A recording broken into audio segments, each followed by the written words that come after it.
Bonjour à tout le monde. Alors, à l'époque, je suis allé au cinéma un peu par hasard. Le film qu'on voulait voir n'était pas disponible. Alors, on s'est retrouvé devant Gladiator, sans aucune attente. Je me rappelle même qu'une amie avait dit « Encore un film de Gladiator, ça va être nul ». Donc, ça c'est juste pour l'anecdote. Par contre, en venant au film, eh bien là, on a ramassé une claque totale. Dès les premières scènes, tu comprends que t'es pas devant un film classique. La réalisation de Ridley Scott est juste incroyable. Les combats sont ultra immersifs. Les costumes sont impressionnants. Et chaque scène est pensée pour te plonger dedans.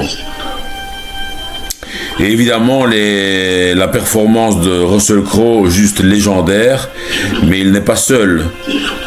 Djimon Hounsou, excusez-moi pour si je prononce mal, l'acteur afro-américain que j'adore également, apporte aussi une vraie puissance au film avec un rôle marquant.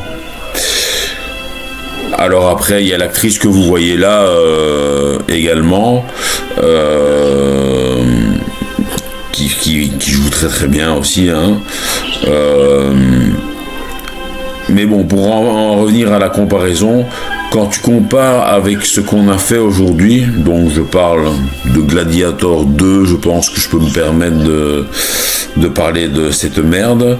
Certains films récents n'ont clairement pas la même âme, quoi. Donc là, je vais parler un peu plus fort. Donc Gladiator, pour moi, c'est pas juste un film, c'est une expérience. Et honnêtement, peu de films arrivent encore à ce niveau aujourd'hui. Donc, pour moi, c'est le top du top. Il y a des films comme ça à classer dans le masterclass, dans la masterclass. Et moi, c'est ce que je vais essayer de faire. Voilà. Donc ça, c'était pour la première partie. Je ferai peut-être 2 ou 3 parties. Et là, je rentrerai encore plus dans le vif du sujet du film. Voilà. Donc, je vous souhaite à toutes et à tous une bonne soirée ou alors une bonne journée selon où vous habitez. Allez, bye bye. À plus.